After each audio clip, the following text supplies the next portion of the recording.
You may recall Bettina Arndt, the author whose article was the basis for my video exposing the fraudulent domestic violence industry. Well, in this video, I want to focus on another of her articles written a little over a year ago. And trigger warning, it's kind of depressing if you're male. Australian men's sacrifice on the altar of matrimony. Aussie men prefer the wife to stay home. How typical was this anti-male spin in the media's reaction to the latest research findings released this week from the annual Household Income and Labour Dynamics in Australia survey? And I'll include a link to that report below. It's just extraordinary how common it is for social science research to be used to paint men as bad guys. That's the story that always captures media attention. Let's unpack what the findings actually said and what the journalists failed to report.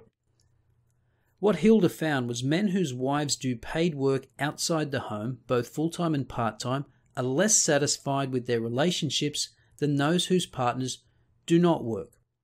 This is actually nothing new. It's been showing up in the Hilda results for more than a decade. But contrary to many people's sexist assumptions, it may have nothing at all to do with men hankering to have their little ladies safely installed behind the white picket fence. Rather, it may reflect the wisdom of that famous old dictum, happy wife, happy life. The main reason for Australian wives to be out of the workforce is a very good one. They are mainly mothers of very young children. Most women in this situation don't want to work. They see it as a worthwhile job to take care of their infants and toddlers, and all the evidence suggests that overall many are happy to do just that. Almost half, 47% of mothers in couple relationships with children under 5 are not in the workforce, according to 2011 census figures. In her paper, Parents Working Out Work, University of Queensland sociology professor Jennifer Baxter reports 69% of non-working mothers say the reason they aren't looking for work is they prefer to look after their own children. Now, obviously, we all know by now that this is just another case of internalized misogyny. Whilst most men are happy for their wives to care for their young children, it does force the fathers into the role of sole breadwinners, which is hardly all beer and skittles. Not that we ever hear much about the pressures a man comes under to intensify his work efforts, the fact he may get locked into a job he hates to pay the mortgage, and the lack of choices in his life. And this is exactly the reason for the backlash against the now infamous Prager University video extolling all the virtues of marriage without talking about any of the pitfalls. Oh no, all the research reporting is on the burden of child rearing on the woman and how little the man contributes to home duties and childcare. Parenthood makes men even lazier, trumpeted an article on this topic published in The Age this year.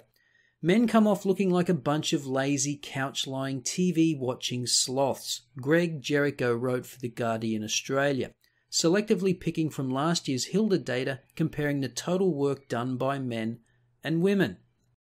I mean, what else would you expect from a Guardian writer? If you're a male writing for The Guardian, it's a guaranteed prerequisite that you be a self-loathing, white guilt-riddled feminist mangina. He chose to highlight only the worst-case scenario, where women earning the same as their husbands do far more total work. He failed to point out that overall there was only a couple of hours difference in the 70-plus hours a week both fathers and mothers spent on paid plus unpaid work. So let's have a look at the data. And as you can see, men on average do significantly more hours of paid work than women, and women do on average significantly more unpaid work around the home.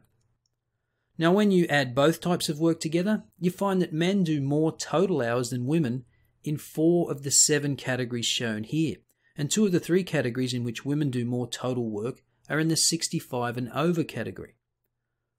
Now, for couples with children, women do approximately 3 hours more total work than men, whilst for lone parents, men do about 2 hours more than women.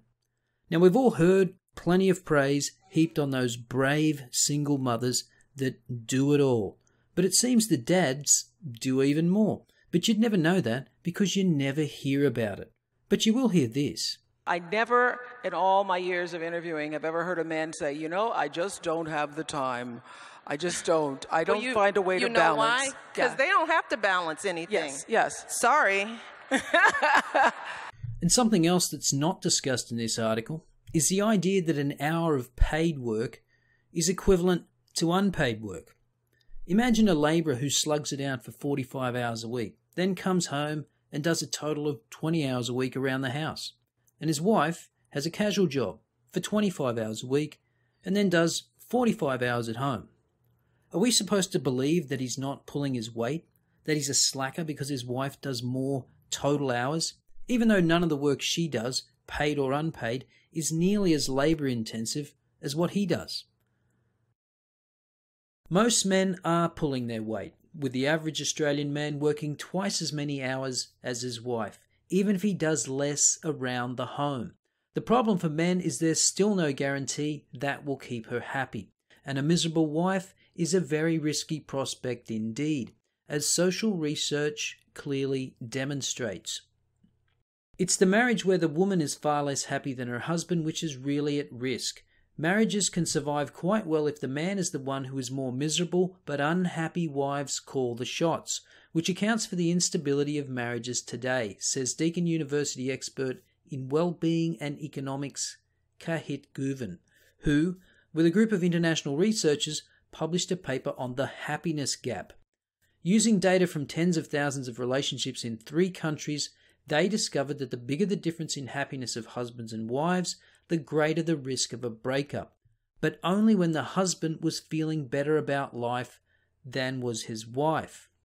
Now, the 3 countries used in this study were the UK, Australia, and Germany.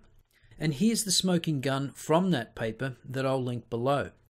Quote, happiness gaps are associated to future divorce only when they are unfavourable to women, but not to men. Tables 5A to 5C show that the situation in which the wife is unhappier than her husband is associated with a higher risk of divorce in the following year, by 0.5% in Germany, 0.4% in Australia, and 0.3% in Great Britain. Concerning cohabitating couples, the risk is 10 times higher.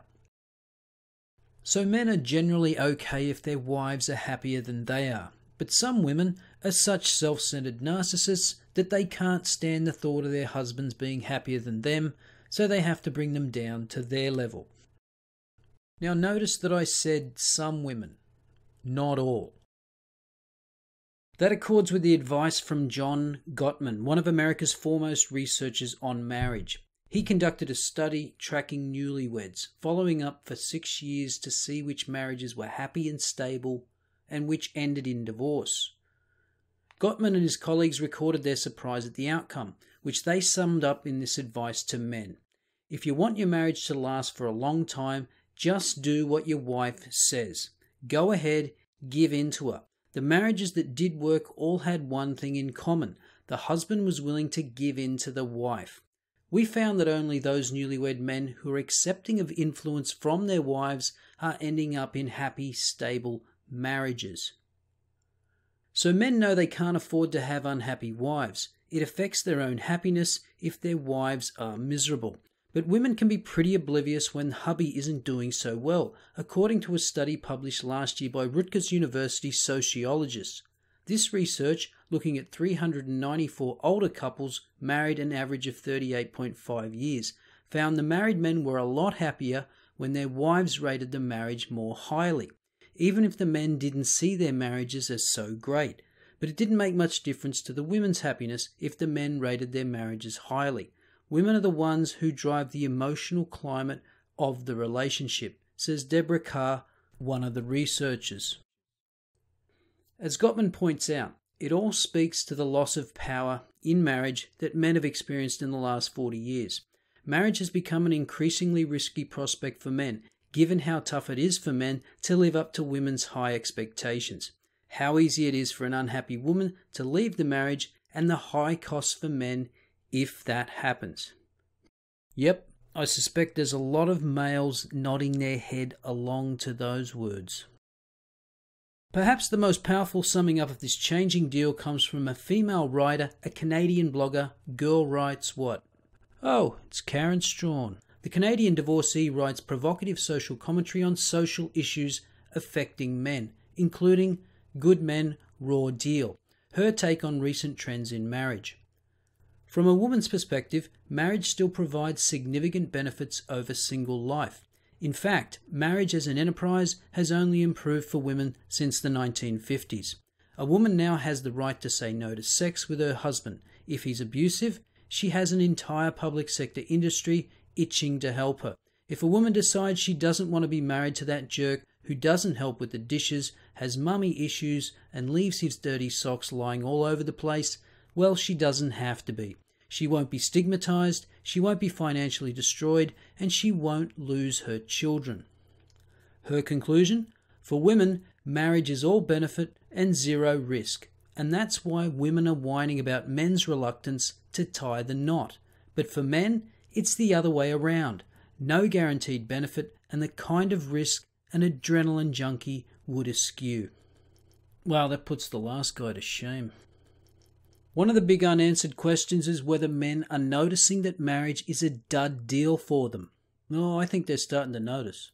Marriage rates have indeed been dropping in Australia, with increasing numbers of couples living in de facto relationships up from 1.5 million in 1996 to 2.9 million in 2012. No one really knows how much this change is being led by men, although the women's magazines are full of stories about men's reluctance to commit. Geez, I wonder why that is. The latest Hilda data points to some interesting trends in these de facto relationships. For a start, the cohabitating couples tend to be happier than married couples. That's hardly surprising, because at the first sign of trouble, many de factos split up. About 90% of married couples are still together after 4 years, compared with 74% of de facto couples. After 11 years, the figures are 80% for marrieds and only 57% for de factos. That's not good news for the increasing numbers of children being born into these de facto relationships, contributing to greater developmental problems in children with cohabitating parents. Using data from the longitudinal study of Australian children? Nah, not even trying, and Ruth Weston from the Australian Institute of Family Studies found children in cohabitating families lag behind children with married parents in overall socio-emotional and general development, show poorer learning, more conduct problems, and experience poorer parenting. The number of dependent children living with cohabitating parents doubled from 0.9 million to 1.8 million between 1996 and 2012. Long married couples tend to get happier across time. Happiness starts to rise for those who make it through the 20-year itch, although there recently has been a spike in divorces for such couples. With de factos, it's different. Across time, both men and women tend to become increasingly dissatisfied, with the most unhappy group being women who have been with the same bloke for more than 10 years and never marrying. Could it be that women in these relationships end up feeling they have missed out? Surely there's something irritating about living with a man who remains determined to keep the door a little bit ajar, although obviously sometimes it is the woman who still desires the escape hatch. Many well-educated women in de facto relationships don't end up having children, although in lower socioeconomic groups it has become commonplace for children to be born in cohabitating relationships. It's still rare for well-educated women to have children without being married. As Monash University sociologist Bob Birrell suggested, writing about these emerging trends over a decade ago in Men and Women Apart, most well-educated women remain determined to provide that extra stability for their children. What we see in Hilda's latest glimpse at the evolving pattern of family relationships is men and women making different decisions, all hoping to do well in the great lottery of life. But the corrosive effect of an unhappy wife is a powerful underlying story, and one that's just not going to go away. Perhaps not. But what will go away is more and more men from marriage. If women could take something away from today, what would it be? Just be better. Be better. Be better.